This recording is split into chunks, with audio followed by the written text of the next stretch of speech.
Real world. An oasis. A pipeline. A community. Amplifying authentic voices.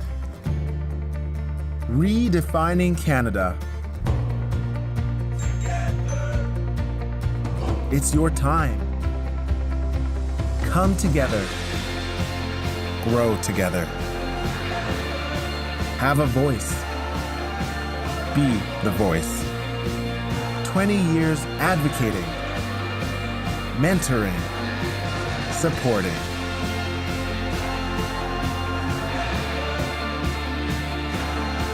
Be the change you want.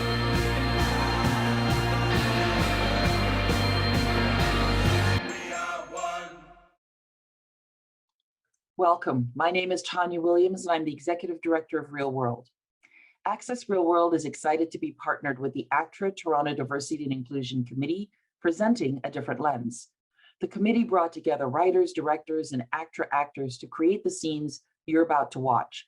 As we all know, demo reels are key in the role of an actor being considered for auditions, and many racially diverse actors have not had the opportunity to be able to pull those scenes from actual work. So this was a perfect opportunity for them to have high quality scenes to better showcase their talents. Please enjoy the scenes and then stay around and hear from the co-chairs of the committee, the actors themselves, all moderated by Reelworld staffer Kafi Pierre, who is herself an ACTRA member. And don't forget to join our national database, accessreelworld.ca. Create your profile, upload your demo reel, because this creates another opportunity to be seen by producers, directors, casting directors, and the industry at large. Enjoy. Welcome, everyone, and thank you for joining us this evening. Although we're all coming in from different portions of the GTA, we would like to do a land acknowledgement. Toronto is in the Dish with One Spoon territory. The Dish with One Spoon is a treaty between the Anishinaabe, Mississaugas of the Credit, and the Haudenosaunee. The treaty was created to share and protect what is still their traditional territory. This area around the Great Lakes represent the dish that we all feed from, and we must share with one spoon. Subsequent Indigenous nations, Europeans, and all newcomers have been invited into this treaty in the spirit of peace, friendship, and the respect for the land we now share. We are all treaty people who have a responsibility to maintain the spirit of the Dish with One Spoon covenant. Welcome to A Different Lens, a demo reel initiative to empower the diverse performer created by the ACTRA Toronto Diversity and Inclusion Committee in partnership with Access Reelworld, which is the most comprehensive database of Canadian creatives who are Black, Indigenous, or people of color. At accessreelworld.ca, you can search for talent, crews, production staff, and executives. I'm Kafi Pierre, and I'm a proud ACTRA member and a Reelworld representative, and I'll be your moderator for this evening.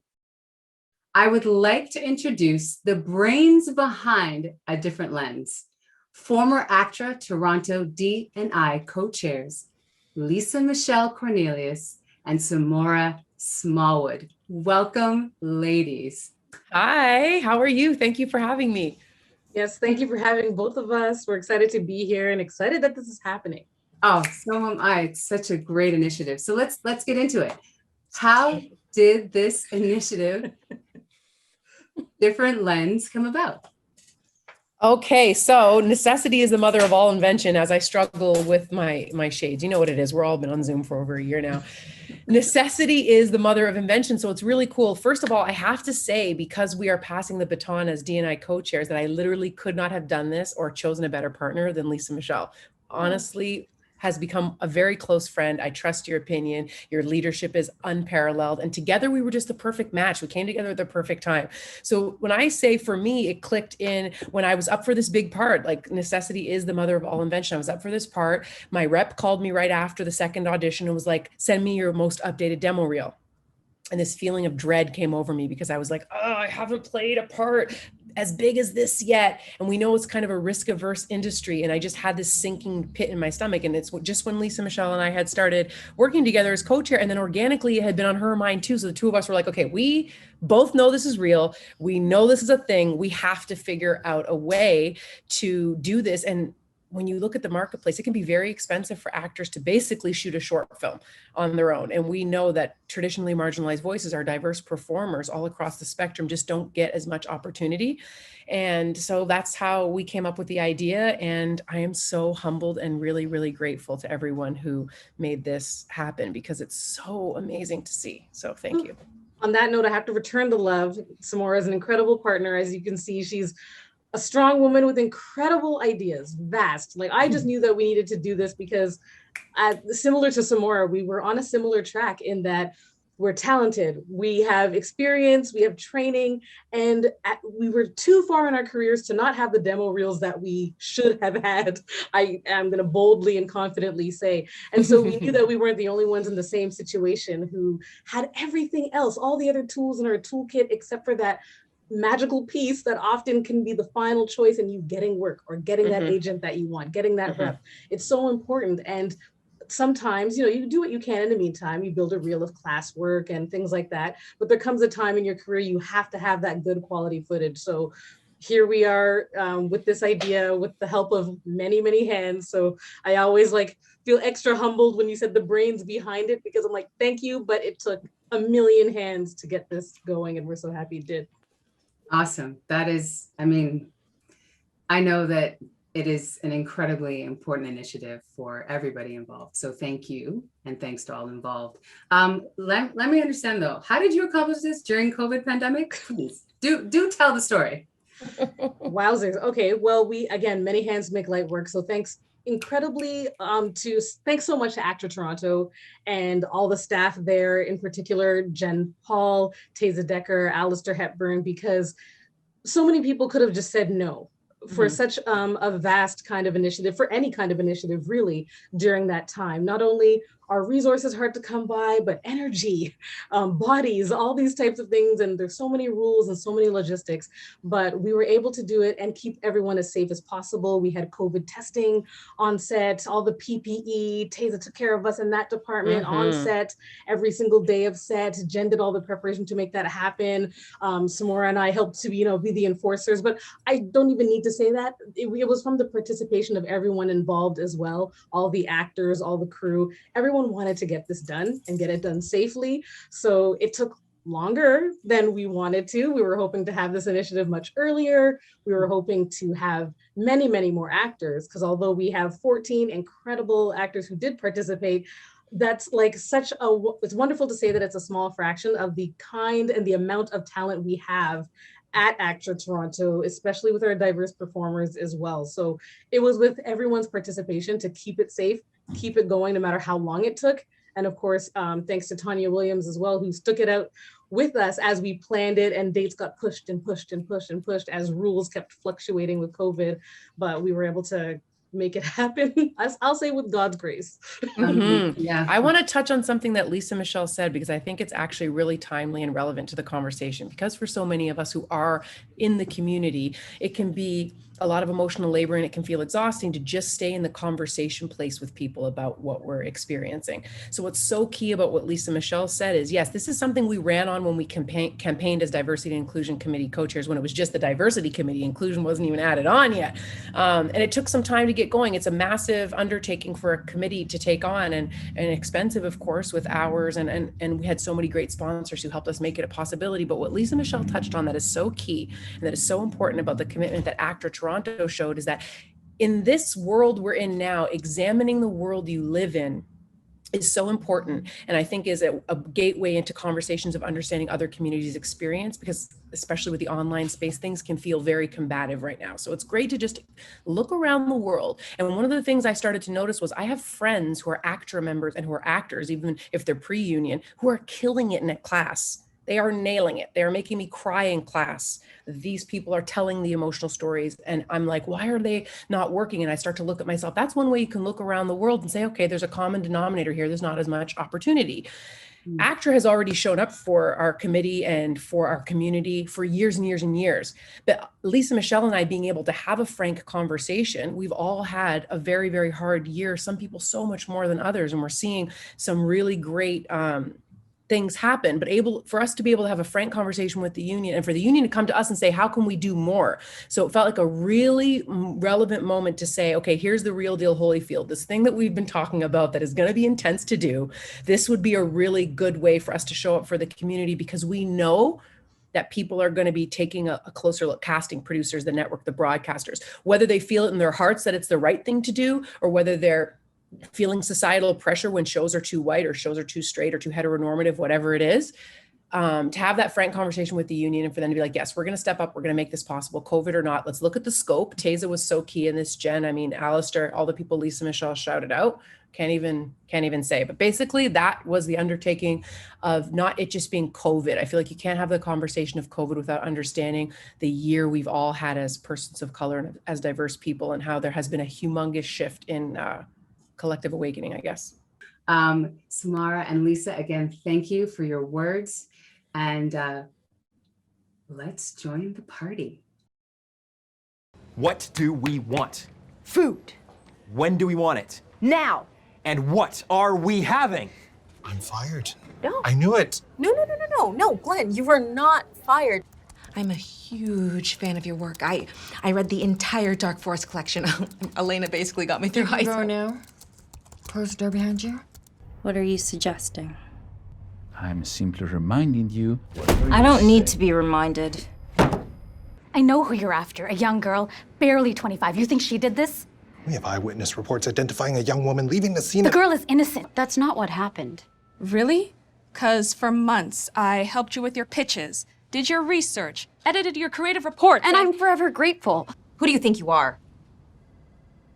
That's a question I can't answer. I am a nurse.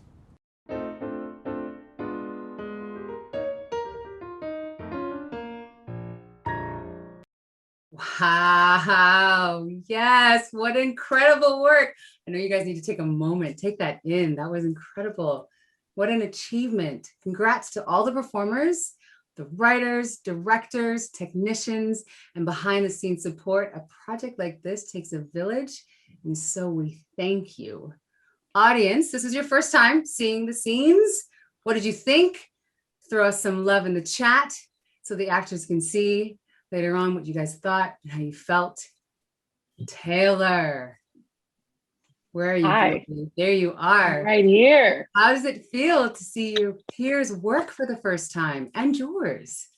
It feels really good. As much as this was a collective experience, we couldn't have been more separated. So to see it with everybody for the first time now, there are such strong people. Like, the fact that we had to do this is a really great opportunity for us, but it's just such a shame that we weren't considered in the first place, because we clearly have the talent.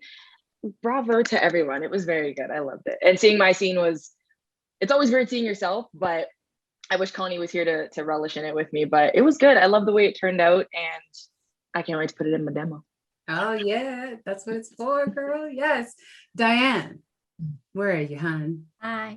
Hi. So do you think, after watching all these demos and watching all your fellow actors pour their hearts into stuff, that this will assist in furthering your career? Oh, 100%. I think the amount of, not in really the performance of doing it, like that was really important to me, but I think just the inspiration that was given to me through Samara and Lisa Michelle, just like seeing them circumvent this and just go through the motions and pushing through, it should be a message for all of us to just, if you need something done for you to better the people around you, that's the message I took away. And I'm just going to go out there and I'm going to give it my all, because they were just so inspiring. Beautiful. Thank you for that. I'm going to dig a little bit deeper. with all of you. It's good to see all your beautiful faces. I know you're still processing this whole thing. Taylor, Mad World, so interesting because it was shot twice and you guys got to switch off, which is really, really great opportunity. So tell me what that experience was like, playing both roles, and how that came about. Like, how did you guys decide to do that and why? So to start, first of all, shout out to Rabina Lord Stafford, whose script we used. Samora and Lisa Michelle suggested, hey, why don't you guys just do a switch? And so I was like, okay.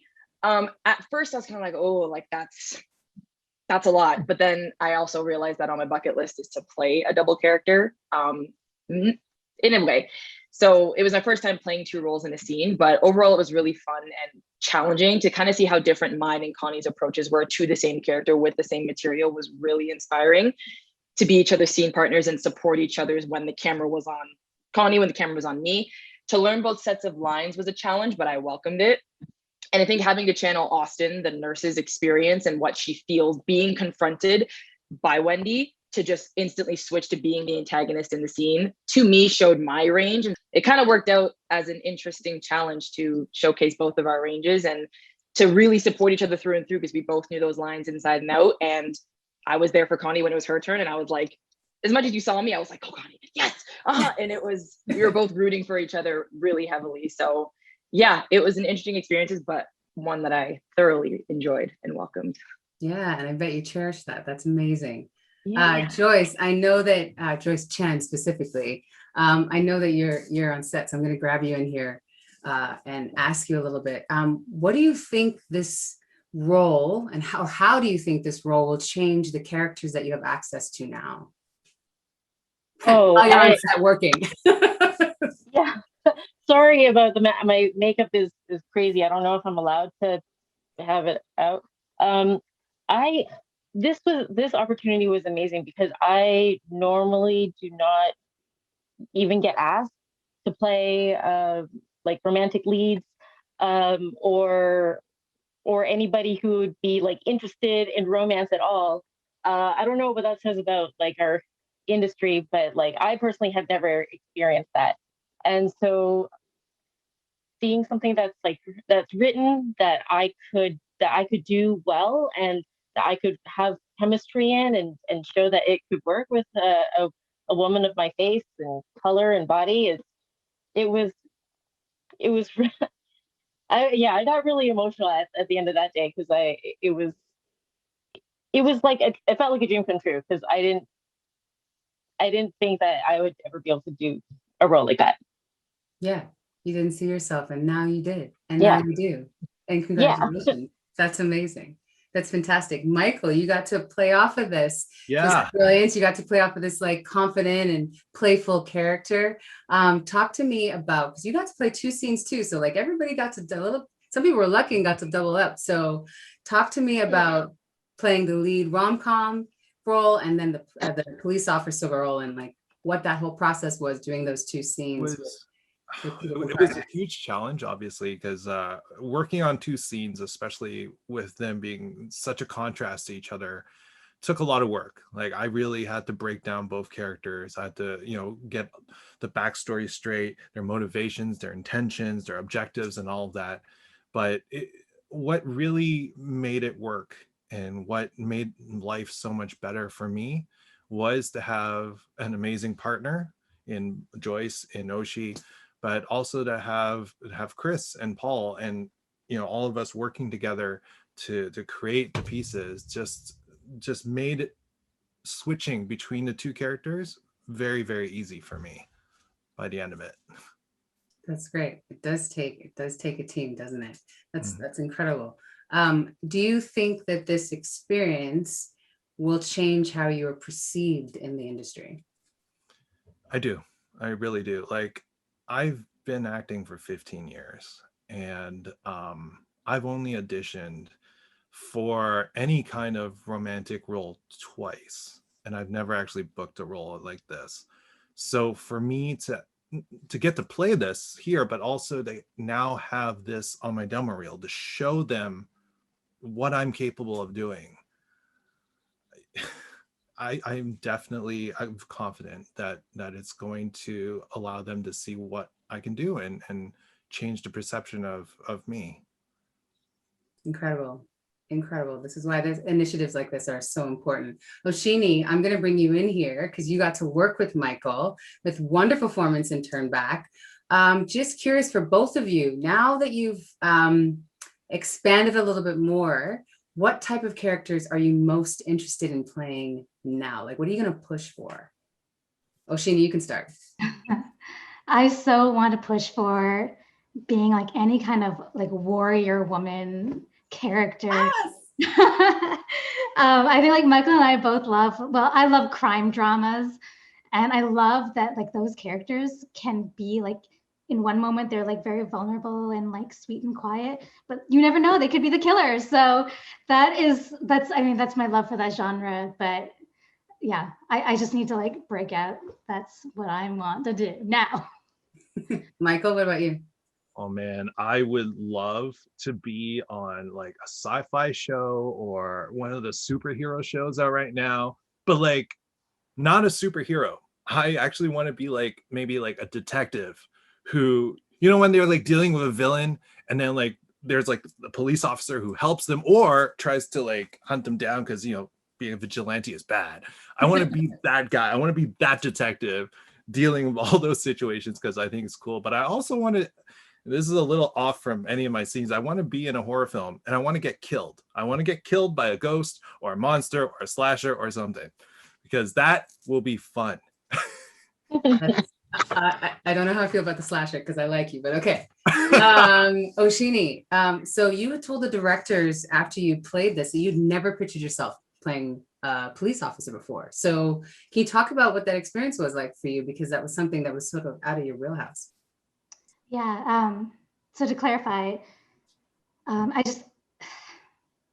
had this belief that I just couldn't shake, that people didn't see me for who I was.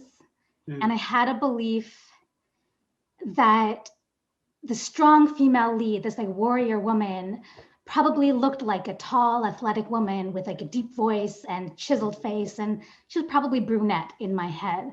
So it's not that I didn't see myself, it's that I had this belief that I just couldn't shake. And when we shot this scene, I swear to you, I could feel like my whole life and my spirit aligning with the words on that page that were written for us.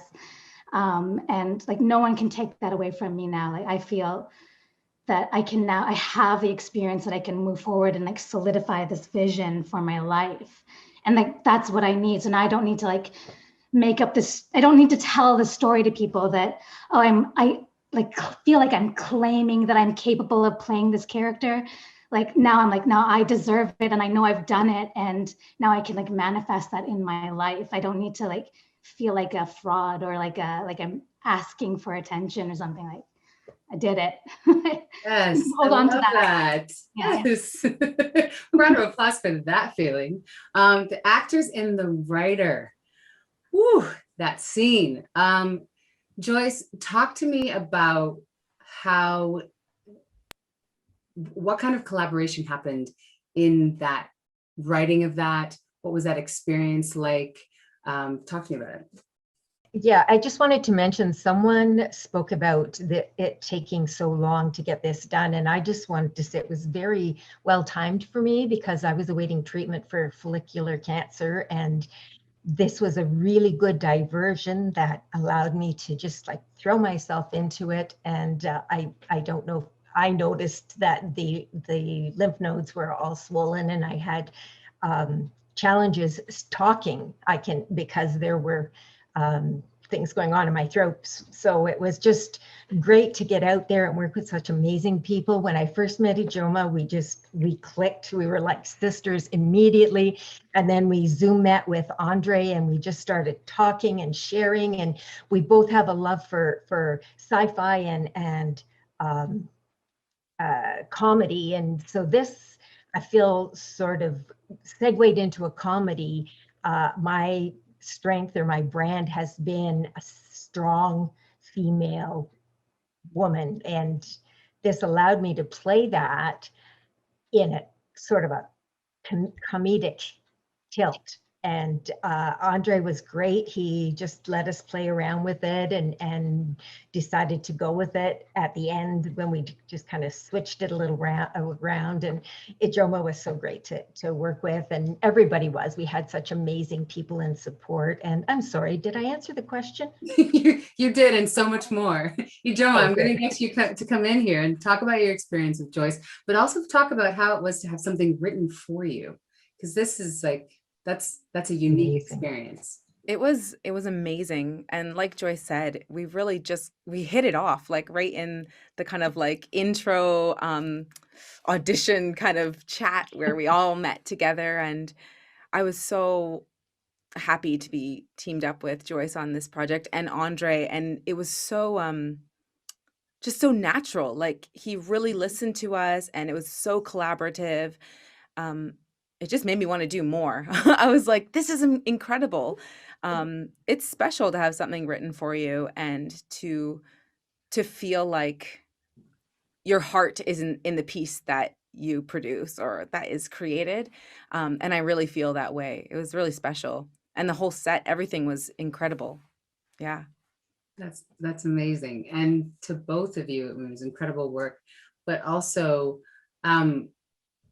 how do you think you would have viewed yourself, or what kind of roles did you think you were appropriate for? And now how has that changed?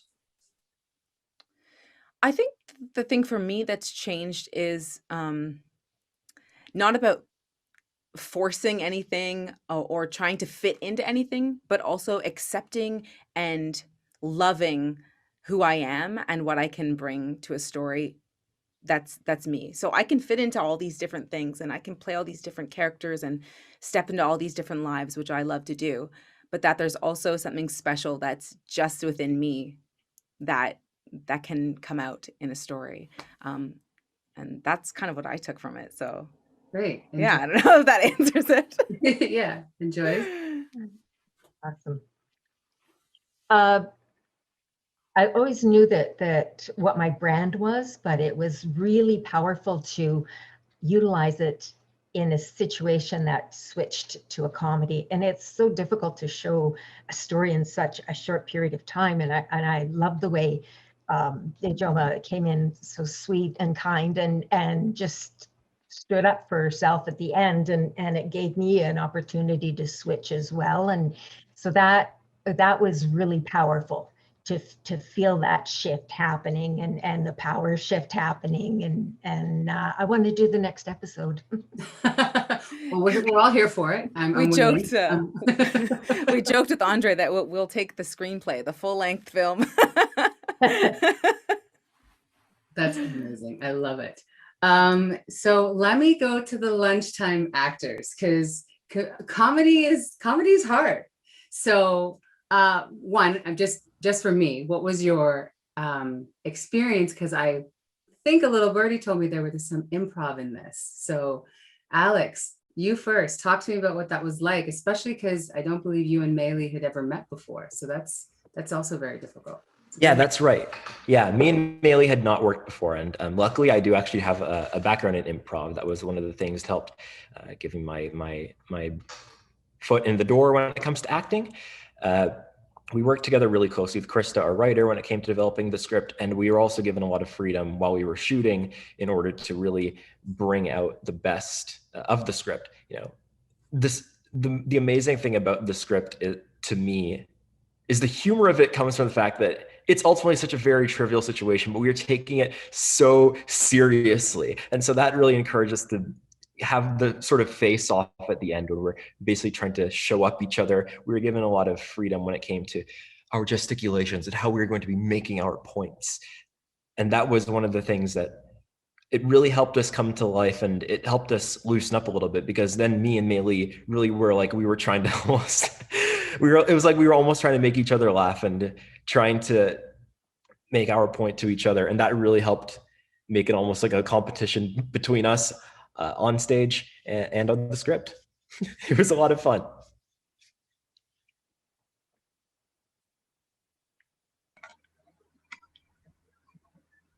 Meilie, what was your experience with Alex, and is comedy your thing? Yes, it was like Alex said, a lot of fun. Krista has given us amazing one-lines and one-word burns. And use it as you wish, basically. And Samara basically created the atmosphere where we could just play and one-up each other with the lines, and sometimes with things that would just spur up in the moment, because it was definitely a game, which I think is a game for the characters as well. So I'm sure that I was excited to see what would come out in the editing process, because I think there's like several takes with several different burns and all these things like that. So comedy is definitely difficult because it requires the stakes to be high, but about a trivial thing, like Alex said. But it requires that kind of improv, like this awareness of being present in the moment, so that you can actually respond to what is given to you. Because if you just read words, it could just be like, McDonald, huh? What? No. Thai. And you're like, but it gives a lot of space, and thanks to Krista and Samara for the interpretation. And I feel characters came out to life to actually fill in those words and create something really amazing. That's incredible. And like, is this your first substantial comedic scene that you have for real now, or have you experienced this before? For me, I'm actually a very new actor, which is part of why I was really very grateful and very happy to be here. Thanks to Lisa Michelle and Samora. I've done quite a bit of comedic work, mostly on stage. I have a theatrical background, and a lot of the types of plays and things have been somewhat similar in tone. They are very comedic, but in a very sort of absurdist way almost. And this was a really interesting chance for me to, I think, show off that that's something that I feel quite comfortable in. I felt like it's useful to someone if they want to get an idea for what my strengths are as an actor, because I am playing to the comedic aspects of the scene, but with the sense of tongue-in-cheek self-awareness, knowing how absurd it is, that it's such a trivial situation, but I'm treating it like it's so important. It's the most important thing in the world to me. Which is really fun to play. Which is really fun to play. Meilie, what about you? Is this your first time? I lean towards drama. I love affecting people and being affected, and you swing from the powerful to the vulnerable, and that's like, I find that so compelling. And then Alex, she wanted to do some comedy, and I was like, yes, because I'm afraid. So let's do this. And this is a great space to try my hand at that. I have done actually comedy in the past on little sketches here and there, but I feel sometimes it's a hit and miss. Sometimes you get it, and then sometimes you're like, I thought I knew how to do comedy, and now I'm not. Yeah, it was a good challenge, and I enjoyed it, and I was pushed to bring out more of my quirkiness, and I tend to forget that. They're like, you're already quirky. I'm like, really? Oh, okay, yeah. That's great. So that was really good. That's great. That's awesome. Thank you too. You did wonderful work. Let's move on to Denial. So I have Alejandro and Krystle. Woo, that scene. Listen, that is a short scene and a lot was said within it. So Krystle, talk to me about what you did to bring that script to life, because you had a, your character goes through this huge arc in that scene. So talk to me about that experience and what it was like to write that with the writers and like have your voice and narration in there. Yeah, for sure. It was funny when our director writer Thambani was coming up with the characters. I did a lot of research into like female like psychopaths and serial killers, and it was interesting to see what was coming up. It was like, oh, these women kill only for money or to like, or for different things that seemed kind of like very biased from where this research was coming from and very outdated. So it was really cool that we kind of got to dive in deeper to her. And Bonnie came up with such a huge background on this character. It was like so rich. It was like so much to work with. So it was like really exciting. And I got to watch interviews with female psychopaths and just kind of figure out what made them tick and their little mannerisms, and like kind of coming up with all that was so much fun because we rarely get to do that, to like really dive into these characters. So it was like amazing.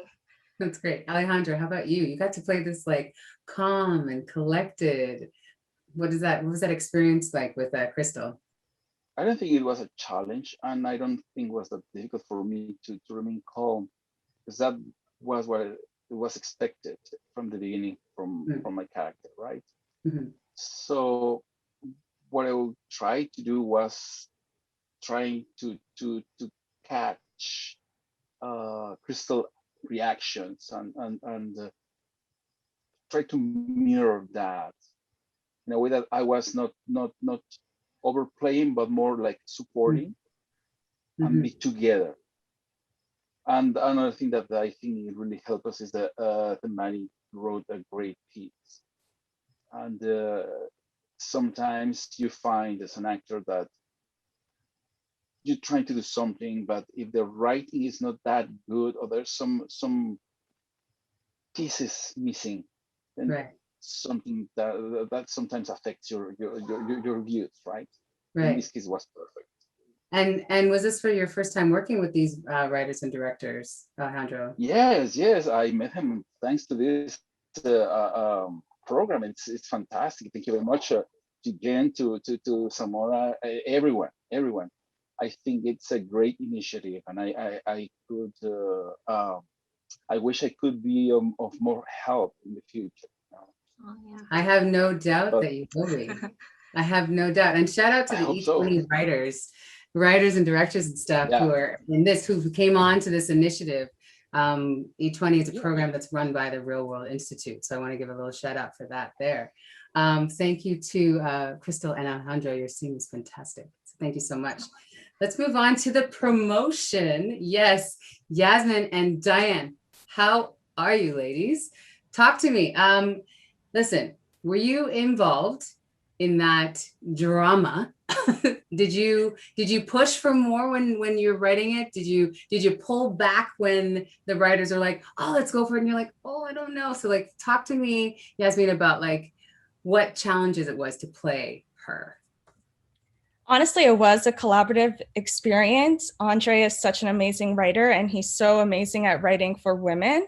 And yeah, we did have a little bit of say, but he delivered. We didn't even really have to say much. I think he sent like 2 drafts, and we were like, wow, we're sold. We're good to go. You gave us everything we needed. Sorry, what else did you ask? Did you find it challenging playing her?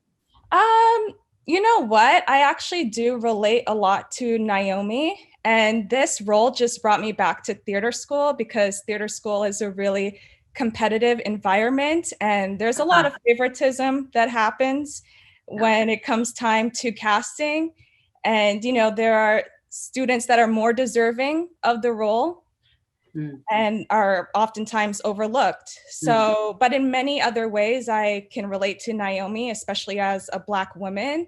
I've always been told that I need to work twice as hard to get half of what our peers have. So yeah, it was pretty, we had a lot of similarities. Yeah, great. Dianne, what did you love about your character when you played her, when you saw her on the page? What was it that was like, yes? I think it was her humility and selflessness. Like really, she could have come in there and been like, hey, I got the job, sorry, get over it. But the whole time she was protecting her friend until the end, until she really, you know, the thermometer was up here and then she just exploded. But the whole time she was doing her best to just protect her, which I really liked. Nice. And to both of you, is this the first time you've gotten to have like a meaty role to put up somewhere, to represent yourself? And how has that changed? Like after you viewed it, how does that change how you perceive yourself as actors? Yasmijn, you can go. Yeah, I'm so grateful to be here and to be a part of this experience. I know that this is definitely going to accelerate my career.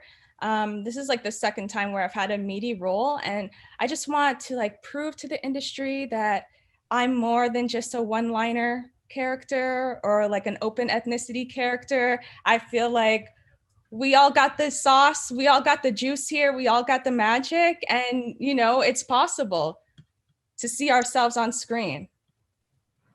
Nice. Dianne. Not Yeah, sure. I agree. Like, I'm not sure how you follow that, but go for it. I already put it on my demo reel. If that says anything, it's already on my demo reel. And it's just really nice because I have played other characters that are kind of like, you know, meaty, but I tend to play very harsh, round characters that are like, just like, I'm gonna stab you, or like really mean. And it was nice for this character, even on the day, they were like, and less mean, like even like pull it back more. So it's really, really, I'm really glad that I'll be able to show that to whoever watches it, just like a little bit of a harder character and a softer character. Beautiful. So you got to show some range because that's what this is for. Yeah. Yes. Okay, this is for all of you. So thank you so much for your performances again. It was a pleasure. I watched them a few times before this lovely thing, so I feel like I know you a little bit. But this is for all of you. And it's going to be rapid. I'm going to call out your names. You just, first thing that comes to your head, not top three, not just one. What is your favorite Canadian series or movie? Okay, I'm giving you 3 seconds. And I'm going to start with Ijeoma. What is your pick? She's like, I don't know. Favorite? No, I do really bad with like shock questions. Favorite, like literally, I'm blank. Okay, come back to him. Terrible. Joyce. Yeah, just Joyce, because Joyce Chen, I think, left us. Joyce, where are you? Schitt's Creek. Ah, yeah. Diana.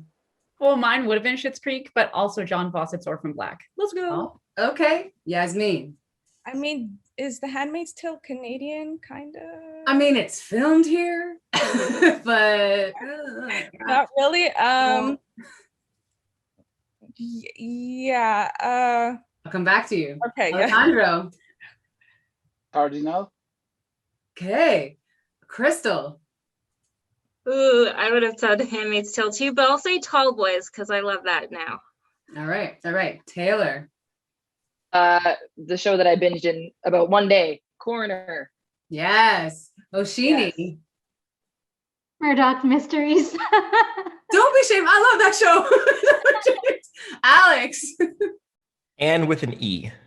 Yes. Meilie. This is, I think, a co-production. The Vikings. Is it co-production? Oh, good question. I think it's a. Okay, if not, then the movie Bulk Up That Cop. Yes, lovely choice. Michael. Was gonna say Orphan Black, but now I'm just gonna have to say, does Flashpoint count, or are they American production that was shot here? Oh, ooh. I don't know. You remember that show? I do remember that show. I know. I loved Flashpoint. All right. And yeah, I think it's Canadian. I think, yeah, Alex, I think you're right. I think it is Canadian. Ooh, we got to brush up on those names. Ijeoma, you think I forgot you, but I did not. No, Being Erica.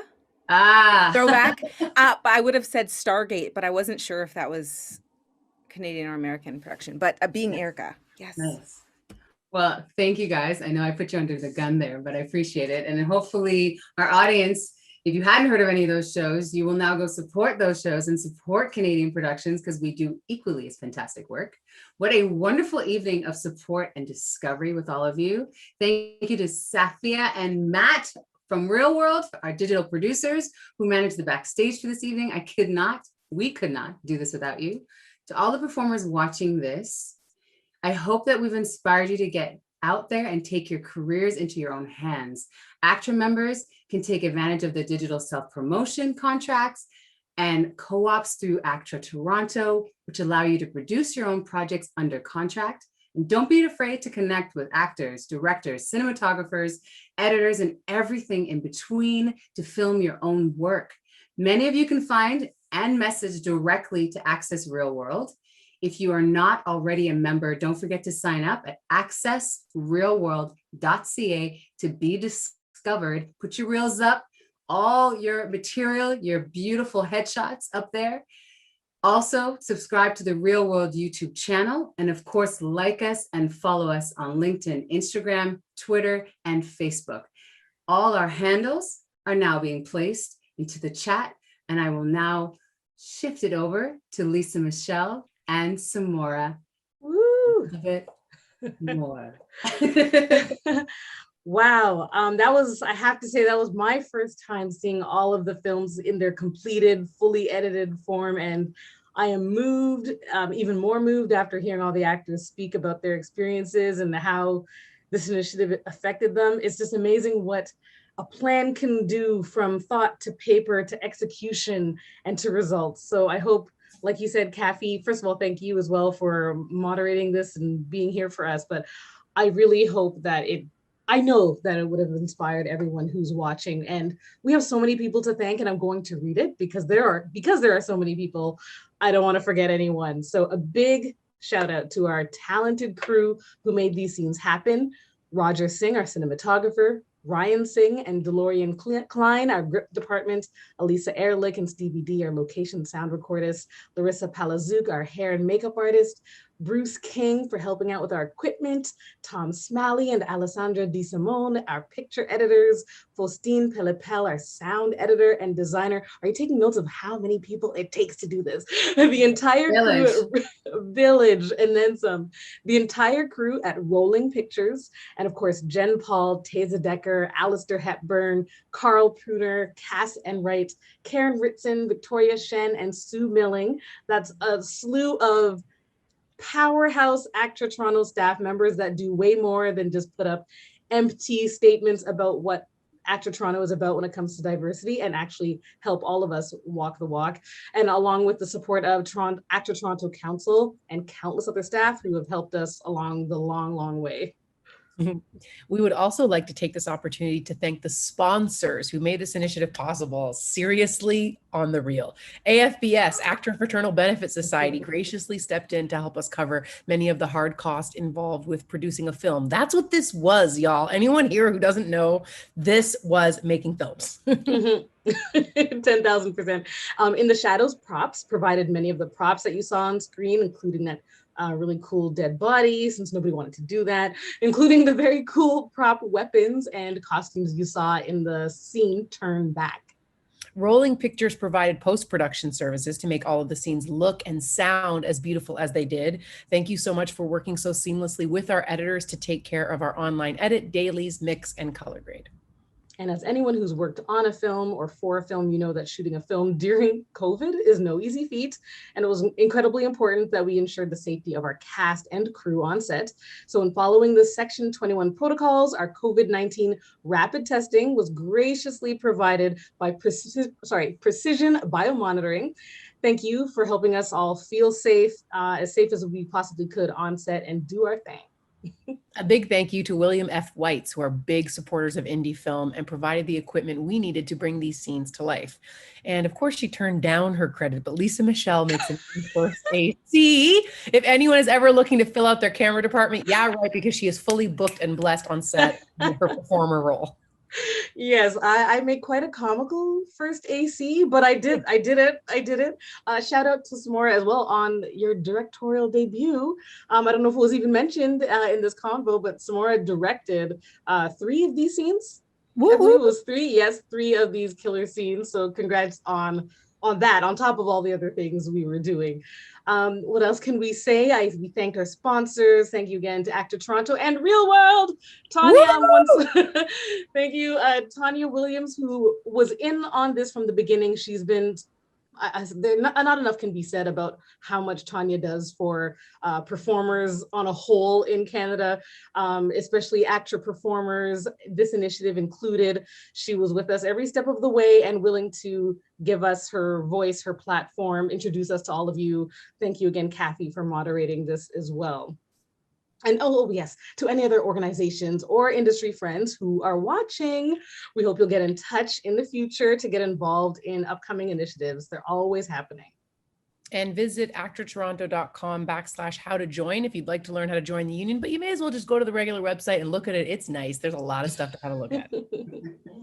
Exactly. And if you're an ACTRA Toronto member, join the committee. This is how all of these folks who participated, that's how they heard about it, because they're involved. So join your committees, join your ACTRA Toronto Diversity and Inclusion Committee. It's a welcome to all those who self-identify as culturally diverse, physically diverse, and allies as well. So our new co-chairs, Shatrice Dolabai and Janet Rose Nguyen, are our new co-chairs as well. And I know they'll be happy to have your support and love, so hit them up as well. And really quickly, if I can, I just want to say thank you so much to the actors for showing up. There were a lot of applicants. Thank you to everyone who applied, and how you show up for yourself every day. Speaking of the 3 scenes that I edited and watching all of these scenes, going through the edit and seeing you constantly show up for yourself, that's what's so amazing. And one of the great byproducts of the initiative too is someone touched on it, Michael, talking about how much prep went into it. When we say we're ready for that opportunity, it's your job to prove that you are, and all of the fun and creative ways you display your art at home is how you get ready for that opportunity. Please do involve yourself in your art and your creativity outside of just trying to get a job. I love you so much. I've had an amazing time as your D&I co-chair. Lisa Michelle, we need to figure out how to hang out more often since we're not having our weekly meetings together. At least, thank you. And now it can just be about drinks and not a whole bunch of work. Drinks on patios. Yes, that's what we're here for. Ladies, thank you again so much. Thank you again to Sophia Abgar and Matt Waterworth for doing digital everything magic back there. I appreciate you. Thank you so much. Again, this has been an inspiring evening for me. Great conversation with all of you. I hope you all have enjoyed watching. On behalf of Access Reelworld and ACTRA Toronto, thank you for joining us, and have a great night.